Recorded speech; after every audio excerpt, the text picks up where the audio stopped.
ये कैसा अनर्थ कर बैठा मैं? मेरे सिवा जिस पर भी आपकी दृष्टि पड़ेगी, दुर्भाग्य और विपत्ति से घिरकर उसके जीवन का विनाश होगा।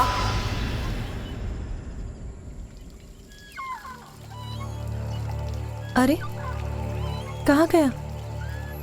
अभी तो यहीं सो रहा था।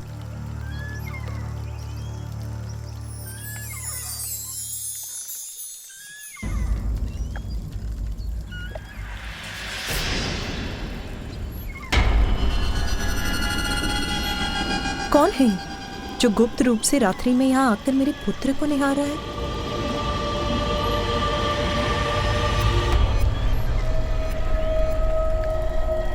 कौन हो तुम? यहाँ पर क्या कर रहे हो? देवी पार्वती का सर। बताओ मुझे, कौन हो तुम? यदि देवी पार्वती को ज्ञात हो गया मैं कौन हूँ तो मैं घोर संकट में पड़ जाऊंगा। मैंने पूछा कौन हो तुम?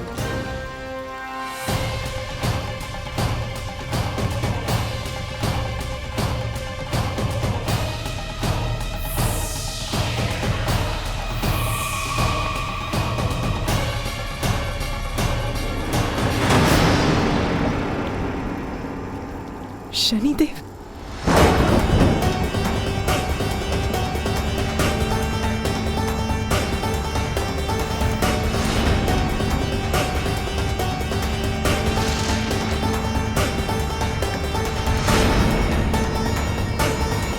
पुत्र।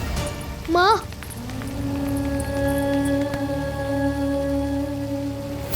क्षमा क्षमा देवी पार्वती।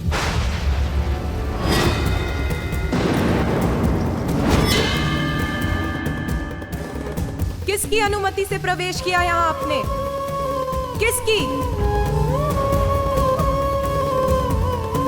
मेरे पुत्र पर अपनी दृष्टि डालने का दुस्साहस कैसे किया आपने? देवी वो चंद्रदेव।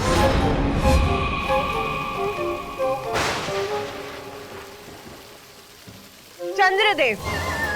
वो तो कहीं दिखाई भी नहीं दे रहे। शीघ्र यहाँ से भागने में ही मेरी भलाई है।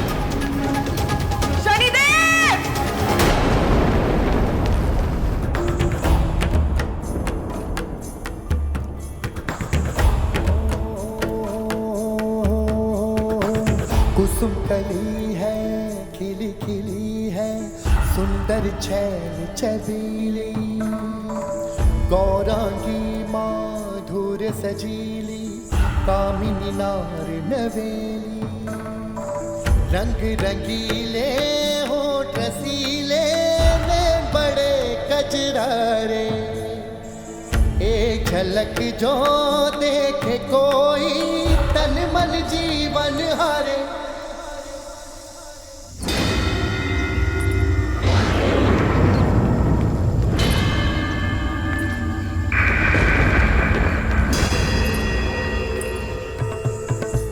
परम सुंदरी दिव्यांगी धूप सी नारी, हो चंचला दिव्य अप्सरा मुस्कुराती रूप सी नारी, शोभनीय सुमुख रंगीली प्रिय दर्शन मुख प्यारा, एक बार जो देखे मुखड़ा वो भूले सुध बुध सारा, हो रंग रंगीले होठ रसीले नैन बड़े कजरारे, हो एक झलक जो देखे कोई तन मन जीवन हरे।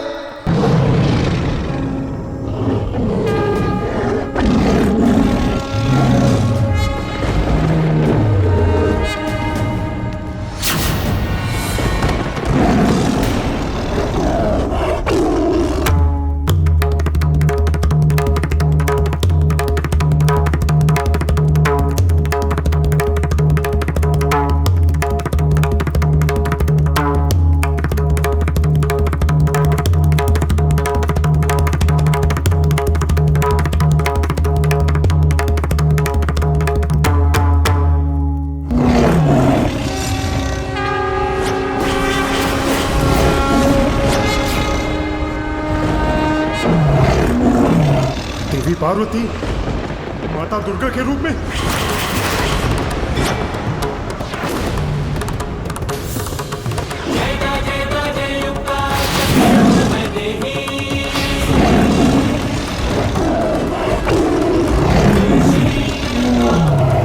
शीघ्र ही यहां से भागने में ही मेरी भलाई।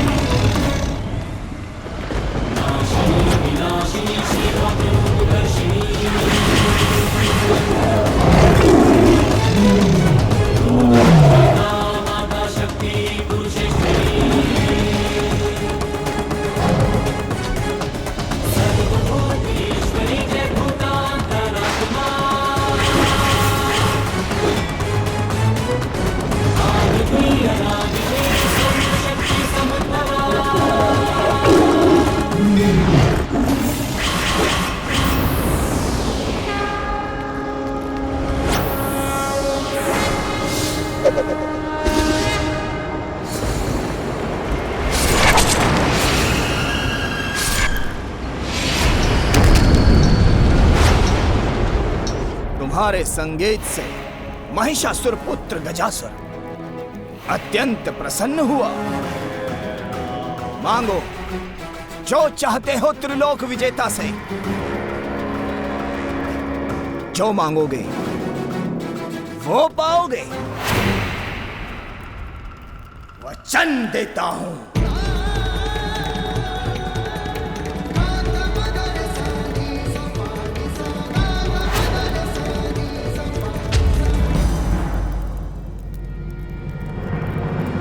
मुझे तुम्हारे उदर में स्थित भोलेनाथ चाहिए।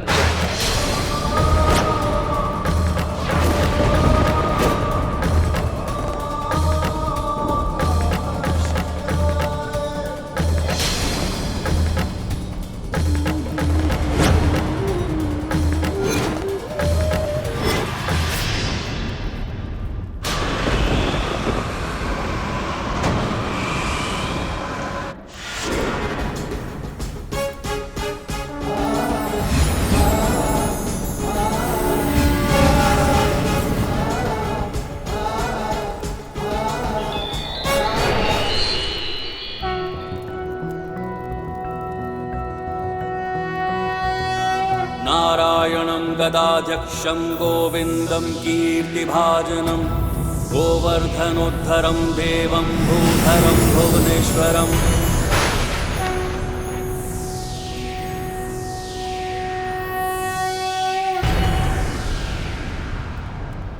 विष्णु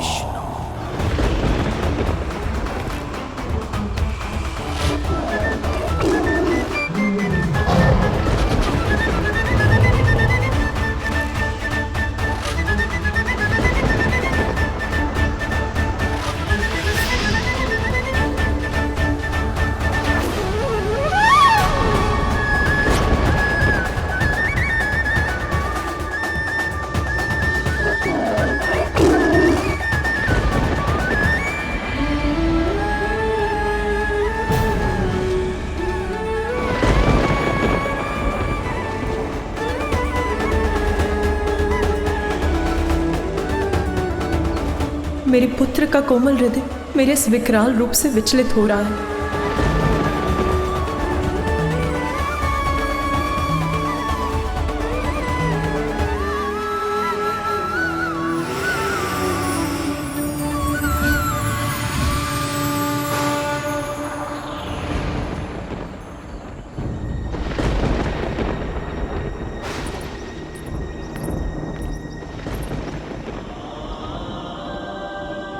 विचलित मत हो पुत्र, ये मैं ही हूं, तुम्हारी मां।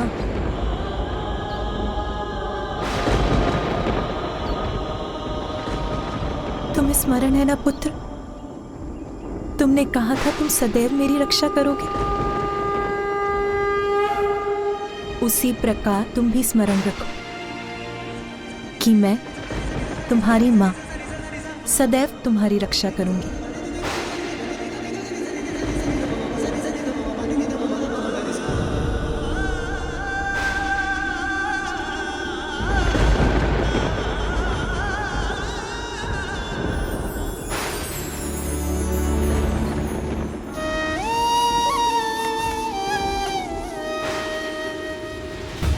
अपने पुत्र को तो मैंने विश्वास दिला दिया कि मैं उसे सुरक्षित रखूं, किंतु मेरा ही मन अविश्वास से भर रहा है। शनिदेव की दृष्टि।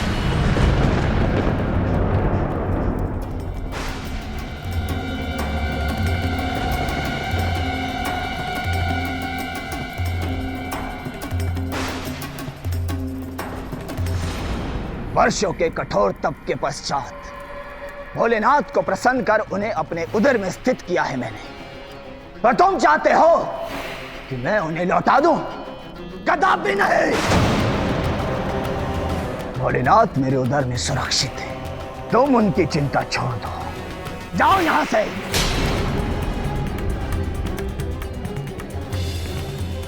मैं उन्हें नहीं लौटाऊंगा और तुम उन्हें मुझसे नहीं छीन सकते।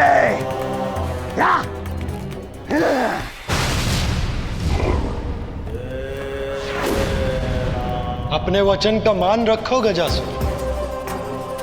तुम्हें एक अंतिम अवसर और देता हूं, लौटा दो भोलेनाथ को।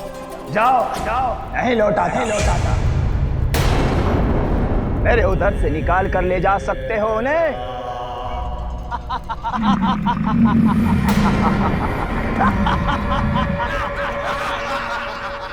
अपना अंतिम अवसर भी तुम गवा चुके हो गजासुर। नंदी, स्मरण रहे कि इस दुष्ट के उदर में भोलेनाथ स्थित है, इसलिए अपनी गति पर नियंत्रण रखना।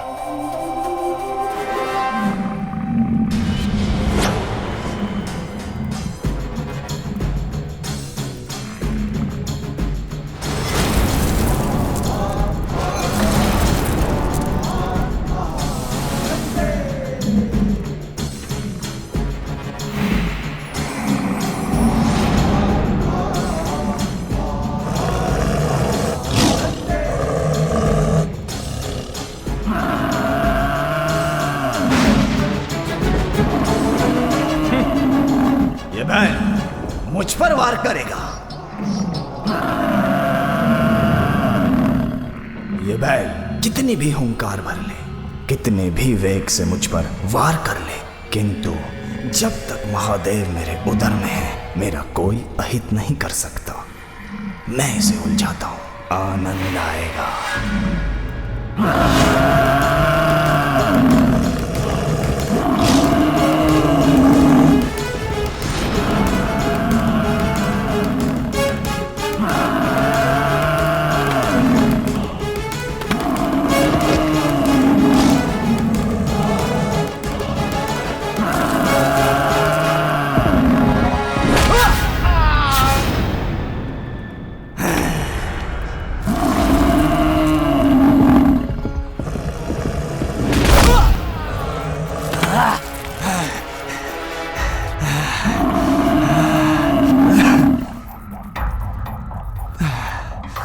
थक गया हूं, अब और नहीं भाग सकता। मुझे यहीं मार बैल।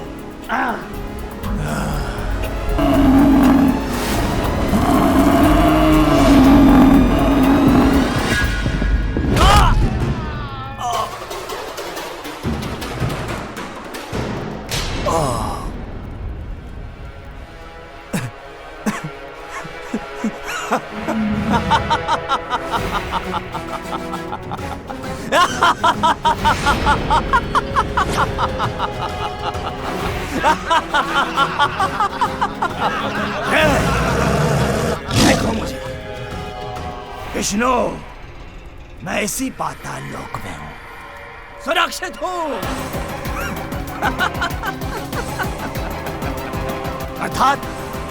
अर्थात मुझे कुछ नहीं हुआ, मुझे कोई नहीं मार सकता। त्रिलोक की विजेता गजासुर को कोई नहीं मार सकता, कोई नहीं मार सकता।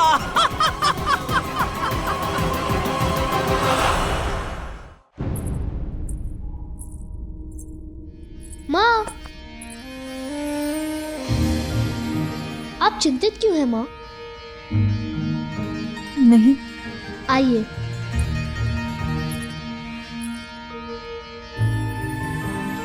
अब बताइए आप चिंतित क्यों हैं, और सच बताइए। शनिदेव का कैलाश आना मुझे चिंतित कर रहा है पुत्र। कोई चिंता मत कीजिए माँ, देखिए मैं आपके साथ हूँ, सकुशल हूँ। ये देखिए।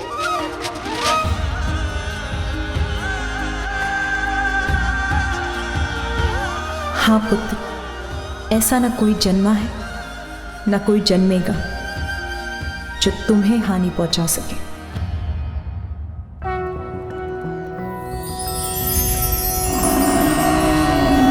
नारायणं गदाध्यक्षं गोविन्दं कीर्तिभाजनं गोवर्धनोद्धरं देवं भूधरं भुवनेश्वरं।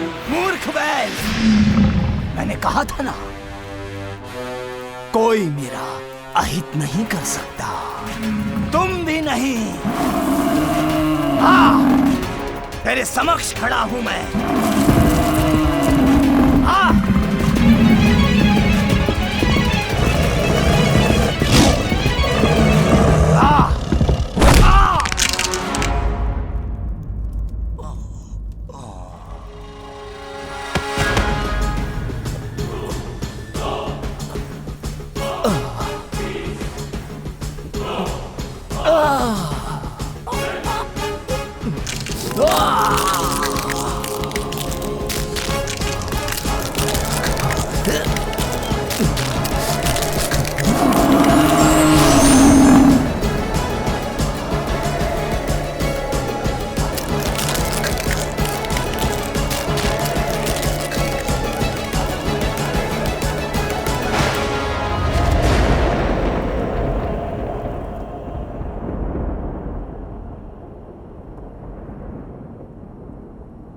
क्या हुआ पुत्र?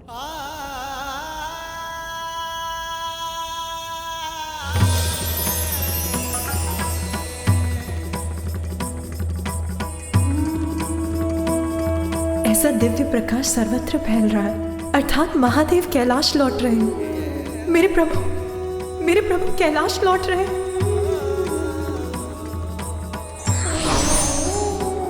इतने लंबे समय बाद अपने स्वामी से मेरे मिलन की प्रतीक्षा समाप्त होगी।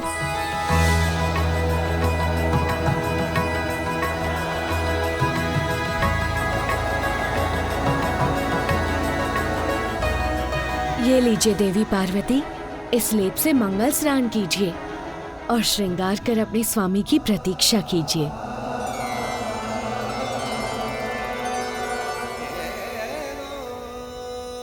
मुझे अभी अपना मंगल स्नान और श्रृंगार करना चाहिए, किंतु नंदी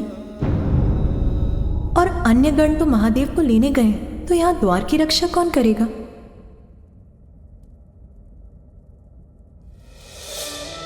नहीं, मैं अपने पुत्र को यहाँ अकेला नहीं छोड़ सकती। किंतु और कौन है जिस पर मैं विश्वास कर सकती हूँ?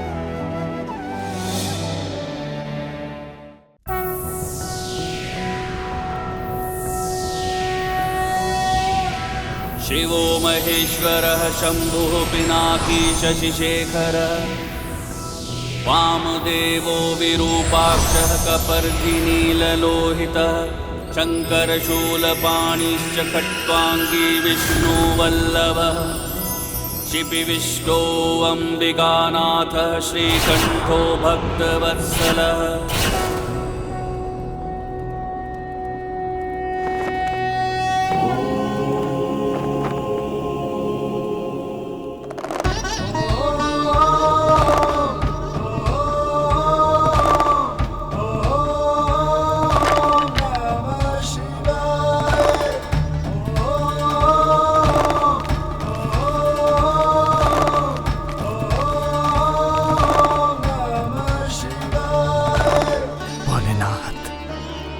मेरे कर्मों से तो मैं आपसे कोई वरदान मांगने का अधिकार खो चुका हूं। अंतिम वरदान देने की कृपा कीजिए, मुझे वरदान दीजिए कि मैं किसी न किसी रूप में सदा आपके साथ रहूं, सदैव आपके नाम के साथ मेरा भी नाम जुड़ा रहे।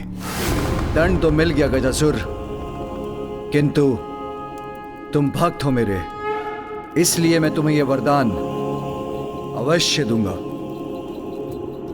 तथास्तु, तथास्तु। धन्यवाद प्रभु। आज से मैं अपने तन पर सदैव गजासुर का चर्म धारण करूंगा।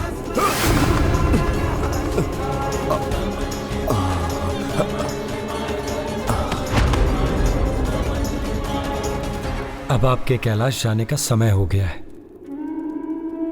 देवी पार्वती आपकी प्रतीक्षा कर रही हैं। पार्वती, यहीं रहना पुत्र, मैं अभी आई। किंतु आप जा कहाँ रही है माँ? जया और विजया को ढूंढने पुत्र, मुझे स्नान के लिए जाना है, इसीलिए मैं चाहती हूँ कोई तुम्हारे साथ रहे और भवन के द्वार की रक्षा करे। जब मैं आपके साथ हूँ तब आपको किसी और की क्या आवश्यकता है माँ? आप चिंता मत कीजिए माँ, मैं भवन के द्वार की रक्षा करूँगा। मैं आपकी सेवा करने ही तो आया हूँ ना माँ। अच्छा, किंतु तुम ऐसा कैसे कर पाओगे पुत्र? मैं करूँगा ना रक्षा माँ। दिव्य है मेरा पुत्र, किंतु मुझे इसको और शक्तियाँ देनी होंगी।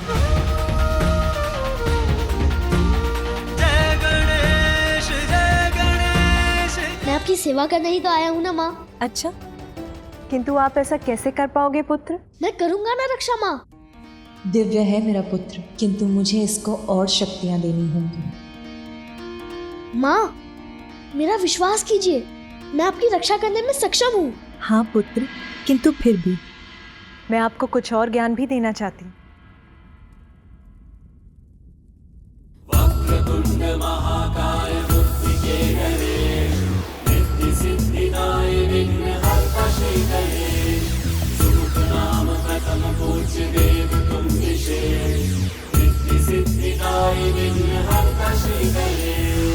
बालक का बाल जो स्पर्श की उमा, शक्ति के ज्ञान से बालक हुआ युक्ता।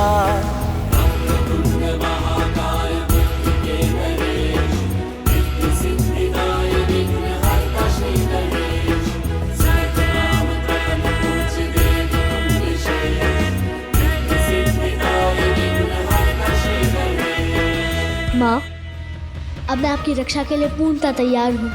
नहीं, कदाचित इतना पर्याप्त नहीं है पुत्र। पर्याप्त है माँ, अब मैं किसी का भी सामना कर सकता हूँ। हाँ पुत्र, किंतु आपको अभी भी और शक्ति की आवश्यकता है।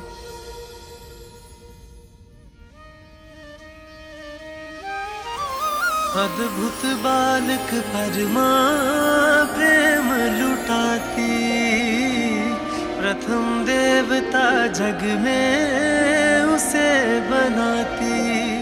हाँ, प्रथम देवता जग में उसे बनाती। जय प्रथम देवा श्री गणेश, जय विघ्न हरता श्री गणेश। जय प्रथम देवा श्री गणेश, जय विघ्न हरता श्री गणेश। जय गणेश, जय गणेश, जय गणेश देवा।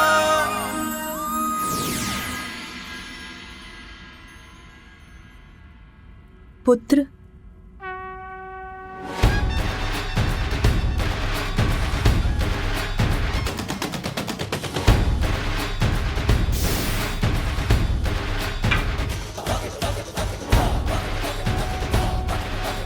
धन्यवाद माँ। अब आपके पास युद्ध कौशल का ज्ञान, शक्ति और अत्यंत शक्तिशाली अस्त्र भी है।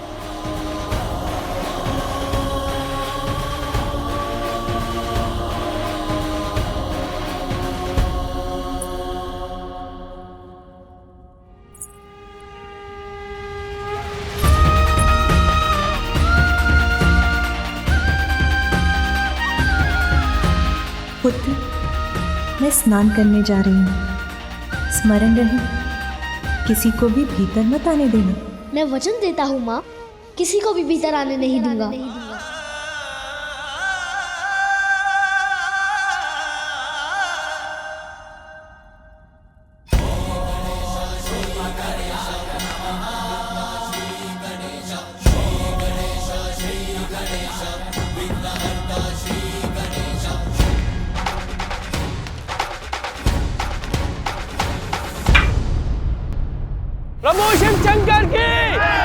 शिव शंकर के, प्रभु शिव शंकर के, प्रभु शिव शंकर के।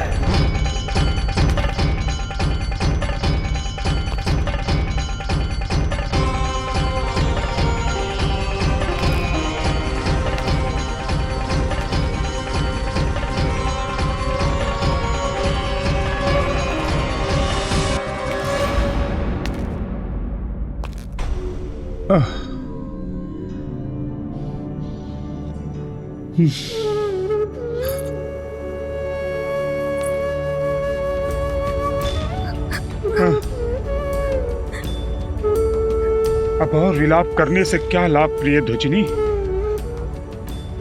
जो मैंने किया उसका दंड मुझे मिला। मत रो, शांत हो जाओ। मैं आपके लिए नहीं, पार्वती नंदन का विचार कर रो रही हूँ। मैंने कहा था आपको वहां मत जाइएगा, किंतु आपने मेरी एक ना सुनी।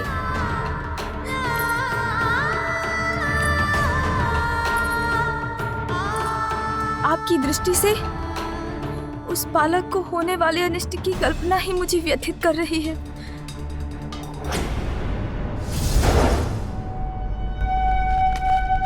प्रभु शिव शंकर के, प्रभु शिव शंकर के, प्रभु शिव शंकर के, प्रभु शिव शंकर के, प्रभु शिव शंकर के, प्रभु शिव शंकर के, प्रभु शिव शंकर के, प्रभु शिव शंकर के, प्रभु शिव शंकर के, प्रभु शिव शंकर के, प्रभु ठहर जाइए, ठहर जाइए।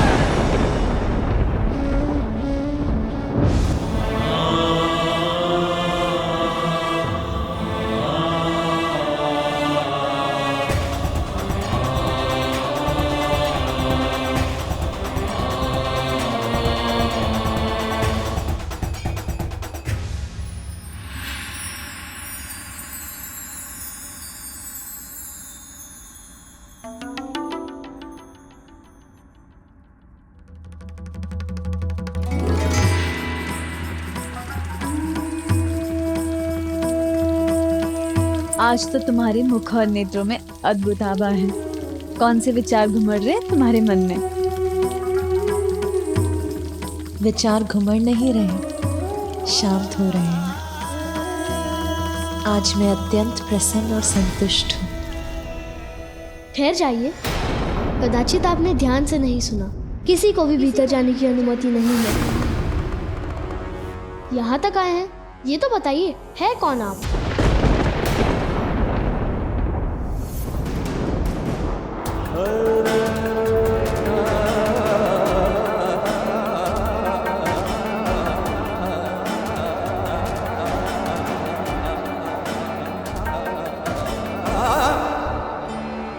कोई भिक्षुक प्रतीत होते हैं। भिक्षा तो बाद में ही मिलेगी, माता के स्नान के उपरांत। तब आइए, अभी जाइए।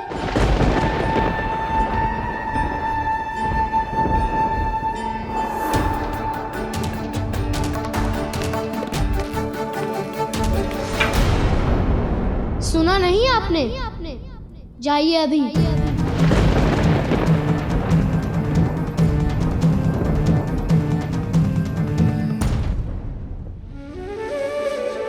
कदाचित अधिक भूखे हैं, अपने फल दे सकता हूँ, वो चाहिए? तुम कौन हो बालक? जिसने आपको रोका है।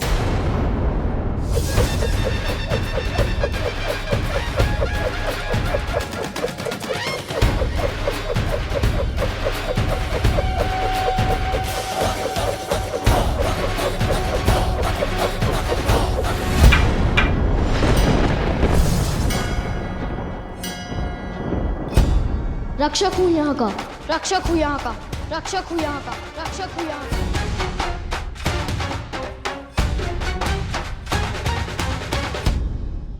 आए तो आप हैं, आप दीजिए अपना परिचय। कौन है आप? आपका नाम क्या है? ये तो बहुत बड़ा प्रश्न है कि मेरा नाम क्या है। मैं कौन हूं? तुम मुझे किसी भी नाम से पुकार सकते हो बालक। संसार के सभी नाम मेरे ही हैं।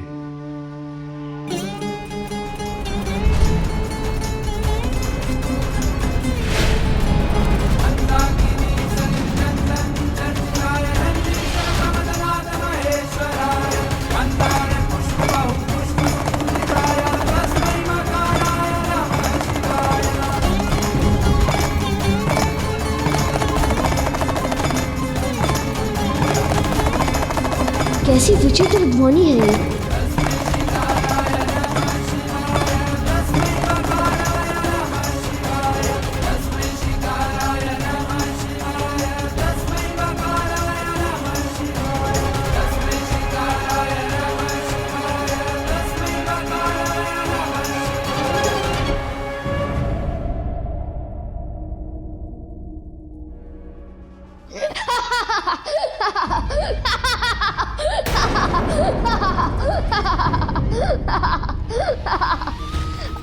अर्थात आप मेरे जैसे ही हैं।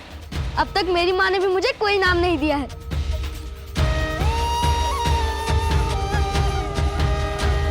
अच्छा, आपका नाम नहीं है तो अपने माता पिता का ही नाम बता दीजिए। मेरे कोई माता पिता नहीं है बालक। जो आदि अनंत हैं, स्वयं अजन्मे हैं किंतु जगत जिनसे है, जो सृष्टि के कण कण में वास करते हैं, भला उनके माता पिता कैसे हो सकते हैं? ओह, तो आपके माता पिता भी नहीं हैं। समझा, दुखद है। अच्छा, कोई निवास तो होगा आपका? कहाँ रहते हैं आप? सर्वत्र वास करता हूँ। सर्वत्र वास करता हूँ। सर्वत्र वास करता हूँ। सर्वत्र वास करता हूँ। धरती, यहाँ तक कि शमशान, सब मेरे ही घर हैं। ऐसा कोई एक घर नहीं जो मुझे बांध सके।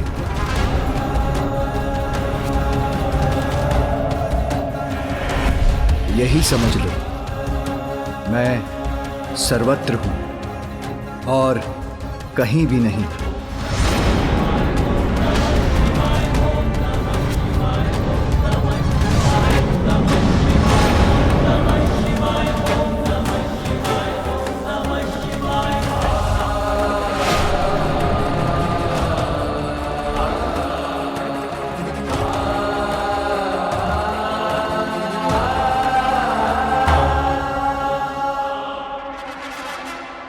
जय शिव शंकर, जय शिव शंकर।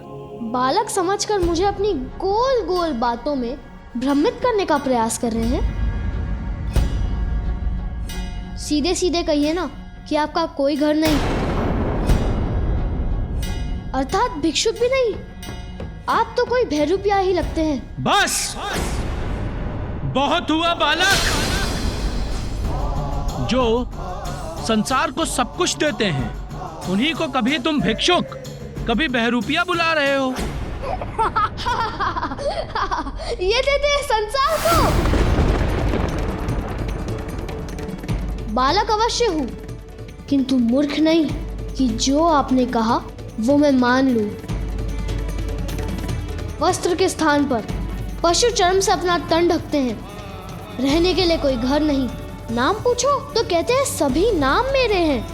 अब ऐसी बात करने वाले को भैरूपिया नहीं तो और क्या कहूँ, और क्या कहूँ, और क्या कहूँ।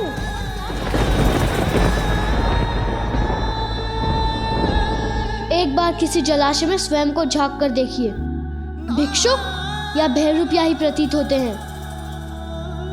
ये बालक कुछ भी कहे जा रहा है और प्रभु मुस्कुरा रहे हैं।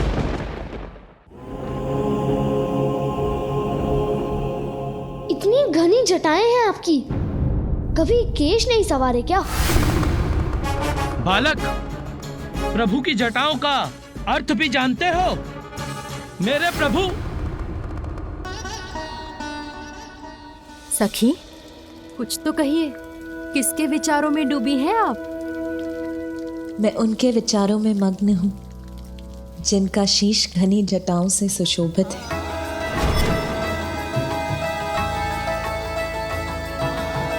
जो उनकी शेष पवित्रता का प्रतीक है, जिनकी उन जटाओं से होकर तो स्वयं परम पावन देवी गंगा की निर्मल जल धारा प्रवाहित होती है।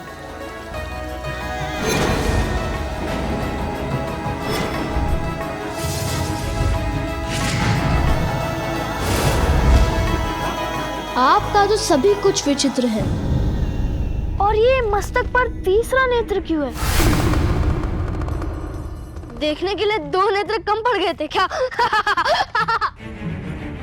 प्रभु का तीसरा नेत्र खुल गया ना, तो बालक, जिनका तीसरा नेत्र प्रतीक है इसका कि जो दो नेत्रों से देखा जाता है वो सदा सत्य नहीं होता।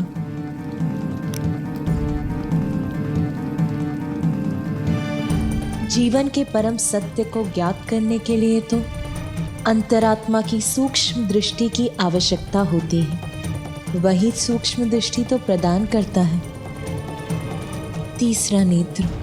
इन्हें और सच्चा ज्ञान? यदि ज्ञानी होते तो अपने गले में सर्प लपेटे क्यों घूमते? मुझे तो लगता है कि ये कोई बुद्धिहीन प्रतीत होते हैं।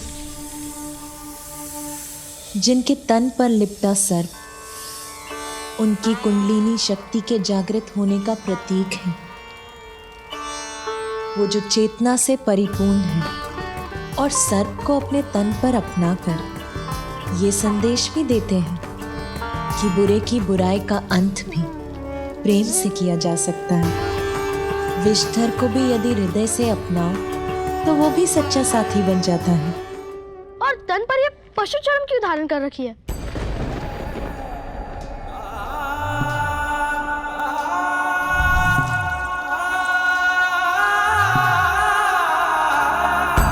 मृत पशु के चर्म को अपने देह पर धारण कर वस्त्र बनाने वाले वो ये संदेश देते हैं कि व्यर्थ में प्रकृति नष्ट ना हो,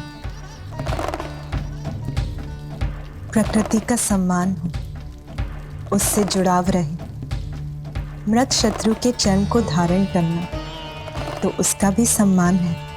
प्रत्येक जीव को संभाव से देखते हैं।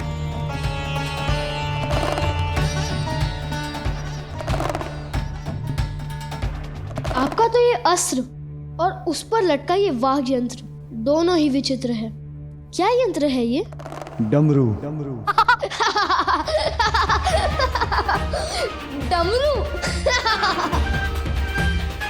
आपके तो इस यंत्र का नाम भी विचित्र है, डमरू।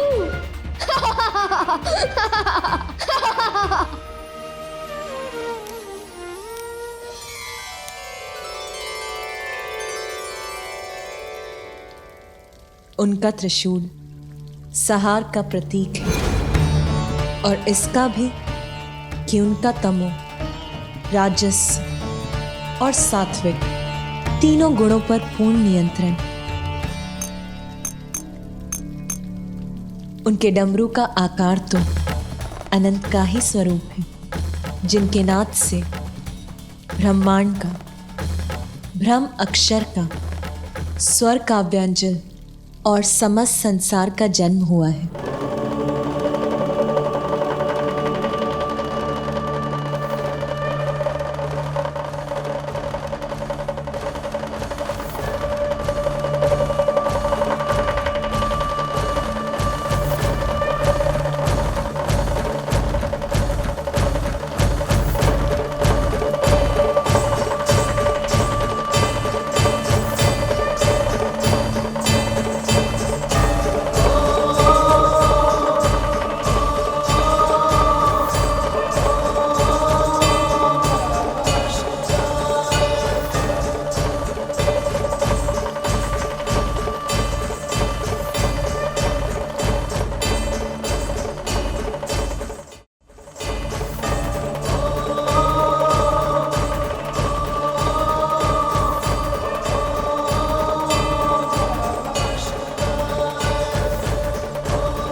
तन से क्या झड़ रहा है जिसका स्पर्श मुझे भा रहा है?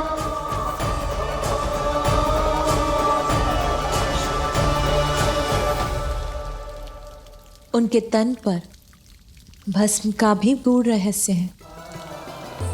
भस्म तो वो है जो अनश्वर है, वो विभूति है जो हमें बोध कराती है कि जो जन्मा है उसे एक दिन भस्म भी होना है।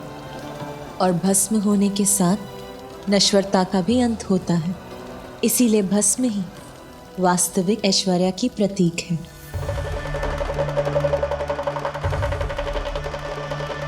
भस्म लगाकर घूमना तो आलसियों का कार्य है। कहीं तन पर लग गई होगी, फिर स्नान नहीं किया होगा, है ना? बालक, कैसे समझाऊं मैं तुम्हें? ये मेरे प्रभु के तन की पवित्र अनश्वर भस्म है।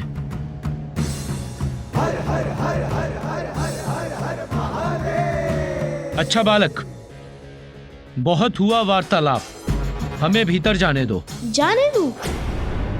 कदापि नहीं। मेरी माँ का आदेश है, किसी को भी भीतर मत जाने देना। और मेरी माँ का आदेश मेरे लिए सर्वोपरि है। बालक, अपनी माँ के प्रति तुम्हारी भक्ति देखकर मैं बहुत प्रसन्न हूँ, किंतु मैं तुम्हारी माँ का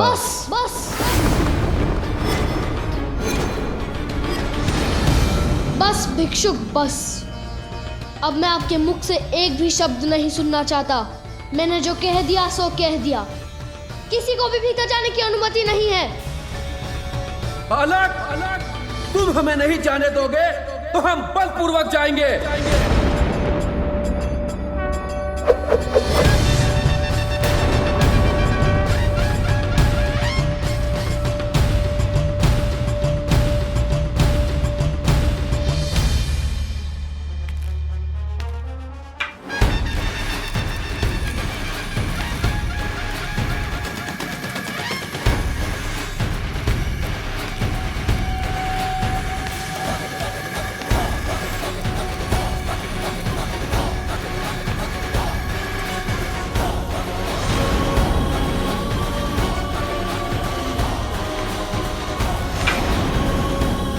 जब तक मैं इस द्वार की रक्षा कर रहा हूँ, तब तक कोई इस रेखा को नहीं लांघ सकता।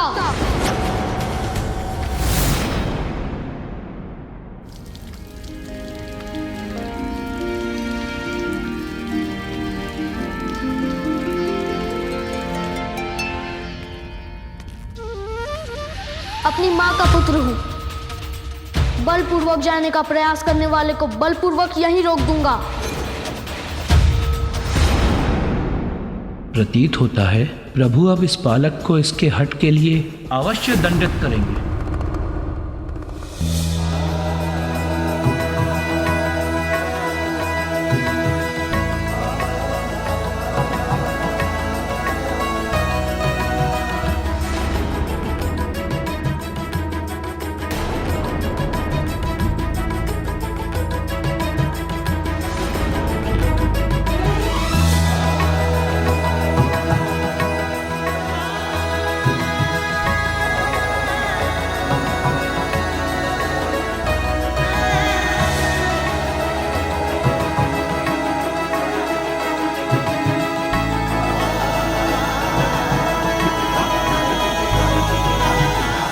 उचित है, मैं प्रतीक्षा करता हूं।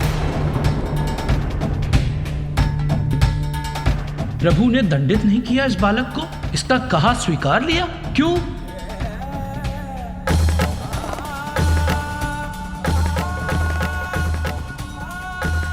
प्रभु, देर से ही समझे, किंतु समझ तो गए।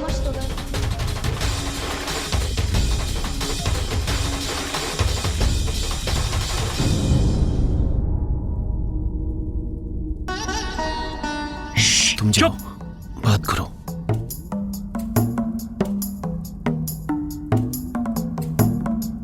प्रभु,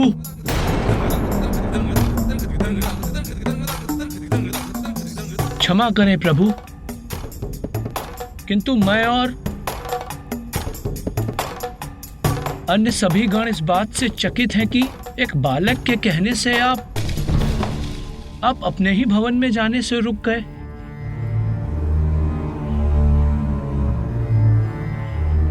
प्रभु, मुझे और अन्य सभी गणों को यह तनिक भी नहीं भाया। प्रभु आप कुछ नहीं कहना चाहते तो कोई बात नहीं, किंतु हम सब गण मिलकर उस बालक को समझाएंगे।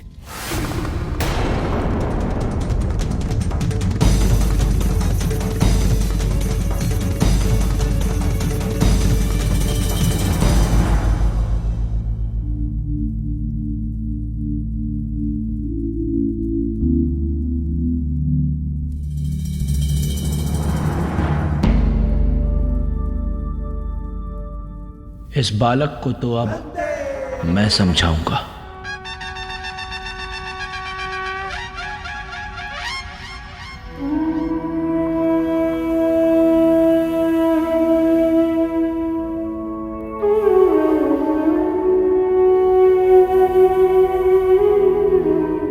नंदी दी, इतने तान पतल ते तीदा तल दो। क्या कहा इसने श्रृंगी?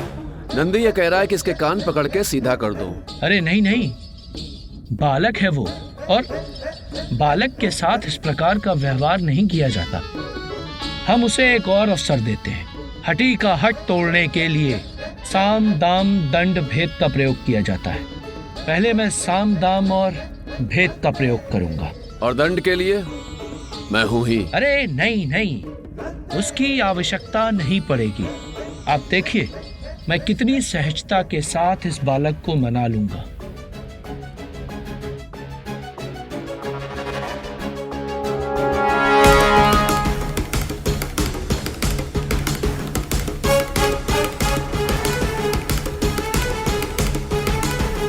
तो आप फिर चले आए? तुम यहाँ अकेले खड़े हो तो सोचा तुमसे वार्तालाप कर थोड़ा तुम्हारा मनोरंजन ही कर दूं।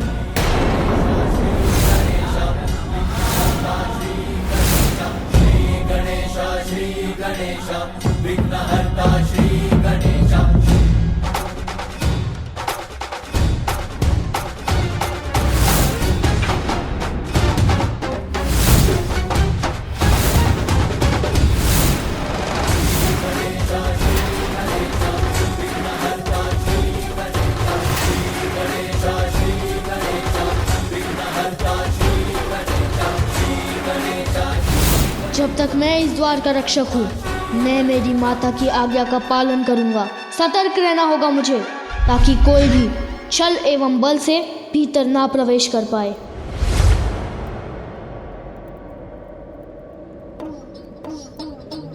बालक होकर द्वार रक्षा जैसा कठिन कार्य कर रहे हो। यह आयु कार्य करने की थोड़ी होती है, अपितु भिन्न भिन्न प्रकार के स्वादिष्ट फल, मिष्ठान एवं पकवान खाने की होती है। खाओगे?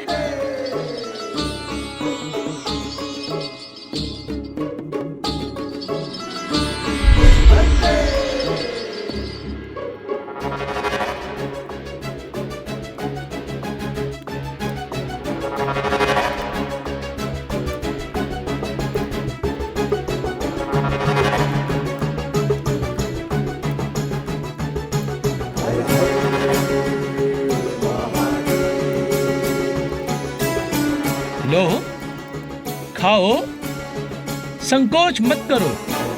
यह सब कुछ तुम्हारे लिए ही है। आओ, अब तुम इसका आनंद लो और हमें भीतर जाने दो।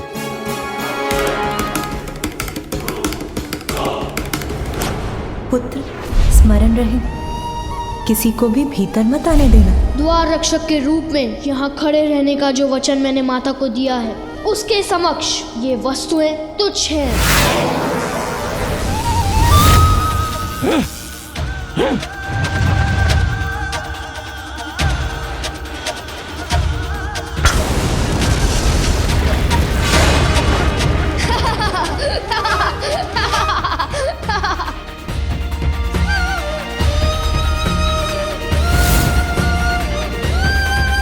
ना ही मुझे कुछ खाना है और ना ही मुझे किसी को भीतर जाने देना है। मेरा क्रोध जागृत हो रहा है। शांत शांत नंदी शांत। ओम नमः शिवाय, ओम नमः शिवाय, ओम नमः शिवाय, ओम नमः शिवाय, ओम नमः शिवाय, ओम नमः शिवाय, ओम नमः शिवाय, ओम नमः शिवाय, ओम नमः शिवाय, ओम नमः शिवाय, ओम नमः शिवाय, ओम नमः शिवाय, ओम नमः शिवाय, ओम नमः शिवाय, ओम नमः शिवाय।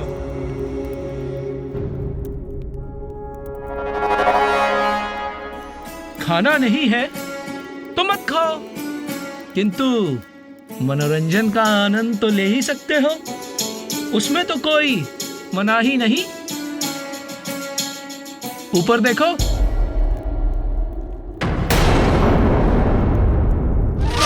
देखो आकाश के इन मेघों में मैं तुम्हें राजकुमार और राजकुमारी के विवाह का अद्भुत दृश्य दिखाता हूँ।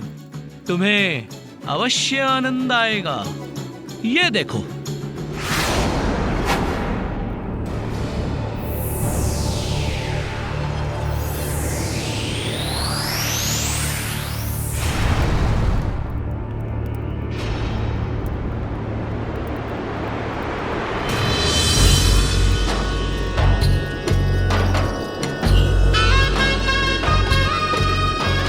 कितना सुंदर दृश्य है ये।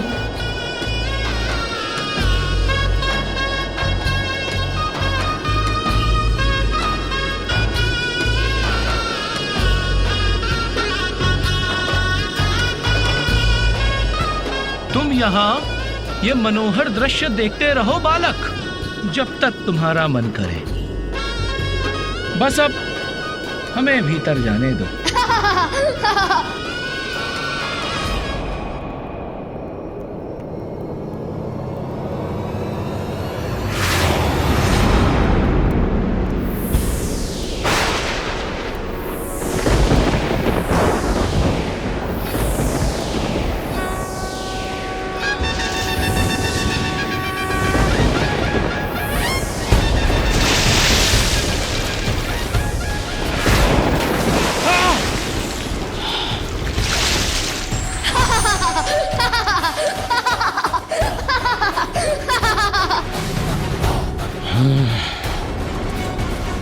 क्यों? मैंने जिस दृश्य की रचना की वो कैसा लगा आपको?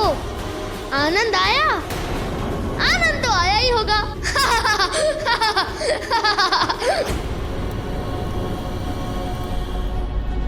अब एक अंतिम बार कह रहा हूं, ध्यान से सुन लीजिए। इस द्वार के आगे मैं किसी को नहीं जाने दूंगा, समझ गए आप? साम दाम तो व्यर्थ गए, अब क्या करूं?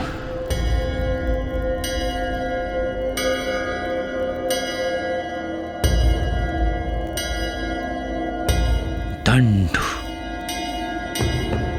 हाय, सावधान बालक!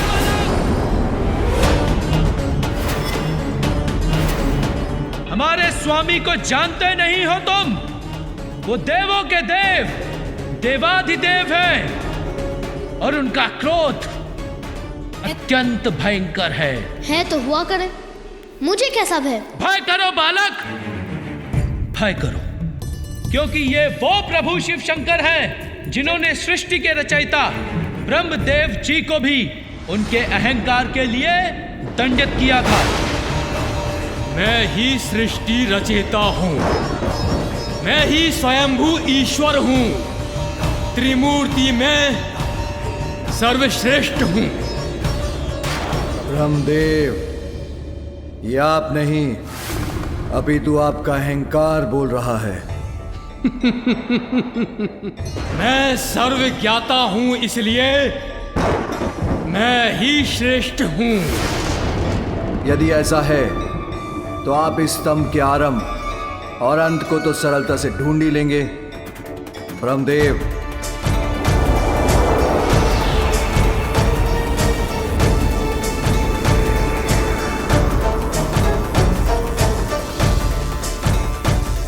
उचित है, इसमें क्या कठिनाई है?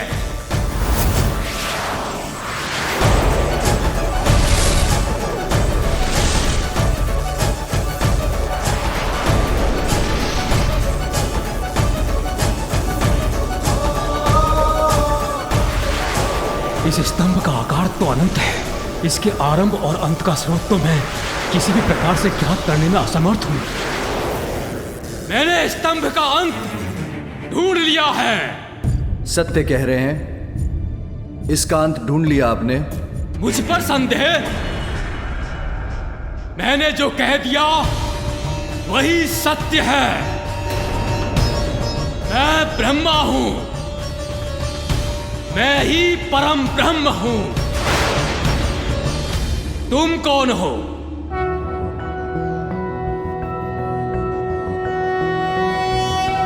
कर्पूर गौरम करुणावतारम संसार सारम भुजगेंद्रहारम सदा वसंतम हृदयारविंदे भवम भवामी सहितम नमामि।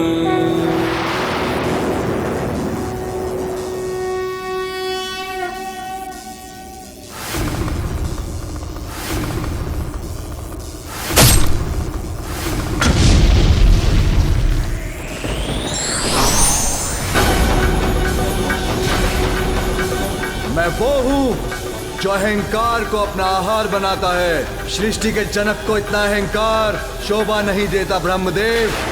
मैं आपका 5वां शीश आपसे विलक कर दूंगा। महादेव से प्रतिस्पर्धा करने का यही आपका दंड है।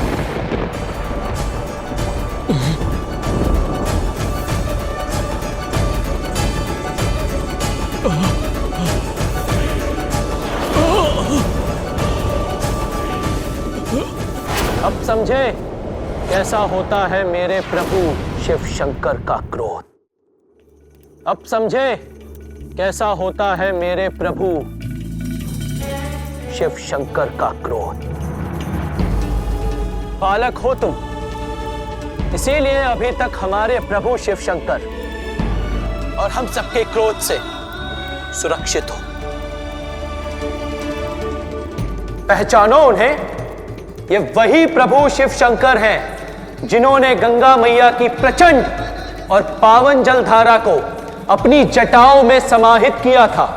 ये उस समय की बात है जब अपने कुल के 60,000 सगर पुत्रों के उद्धार एवं जगत के समस्त प्राणियों के कल्याण के लिए महान तपस्वी भगीरथ जी ने सहस्त्र वर्षों के तप के पश्चात माँ गंगा को स्वर्ग से पृथ्वी पर आने के लिए मना लिया। किंतु फिर चिंता बनी गंगा मैया की प्रचंड जलधारा का महावेग। उनकी महावेग सृष्टि में प्रलय ला सकती थी।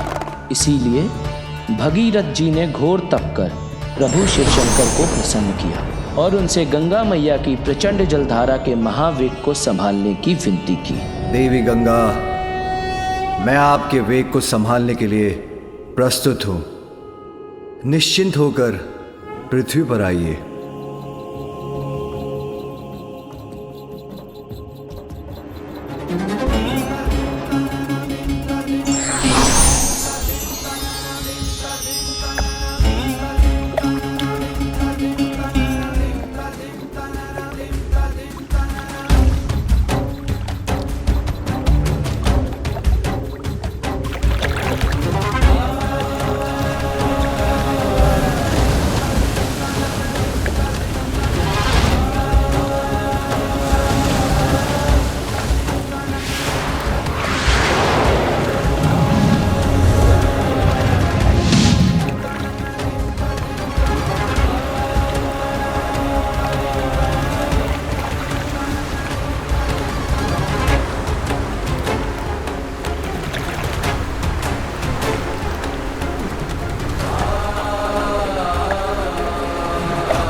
अब समझे कितने शक्तिशाली हैं मेरे प्रभु, मेरे स्वामी। मैं प्रभावित तो अवश्य हूँ,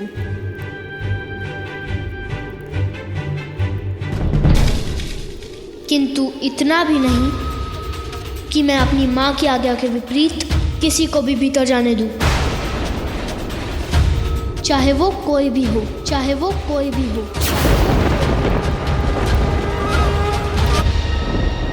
भूल मत करो बालक, यदि मेरे प्रभु शिवशंकर का क्रोध जागृत हो गया तो उसका शांत होना सरल नहीं। उनका तीसरा नेत्र सब कुछ भस्म कर देता है। उनके तीसरे नेत्र की अग्नि ने तो कामदेव को भी भस्म कर दिया था।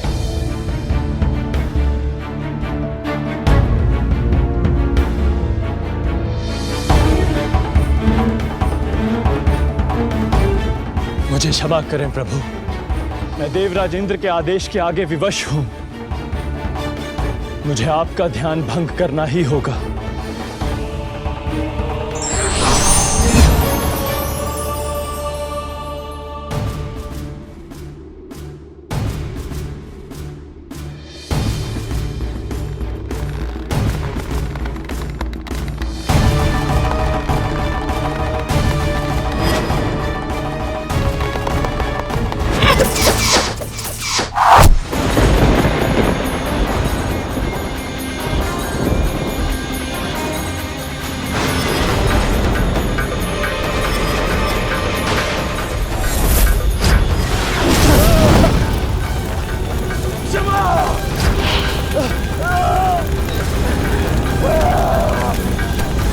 अब तो तुम्हें समझ में आ ही गया होगा कितना तीव्र है मेरे प्रभु शिव शंकर का क्रोध। इसलिए आज्ञाकारी बालक के समान अपना हठ त्याग दो।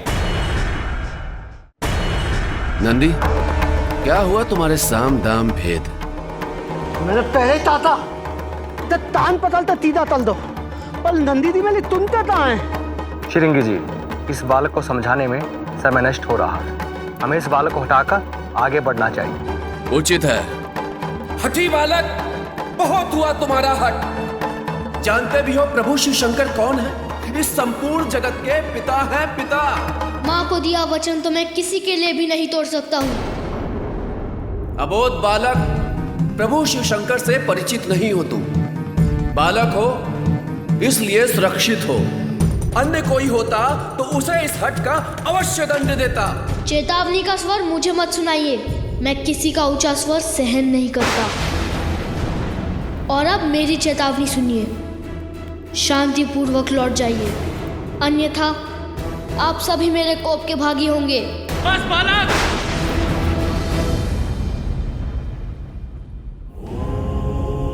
अब और दया नहीं करेंगे। प्रभु शिव शंकर हमारे स्वामी हैं और उनका मार्ग कोई नहीं रोक सकता। शांति से हट जाओ, अन्यथा बांध कर यहीं बैठा देंगे।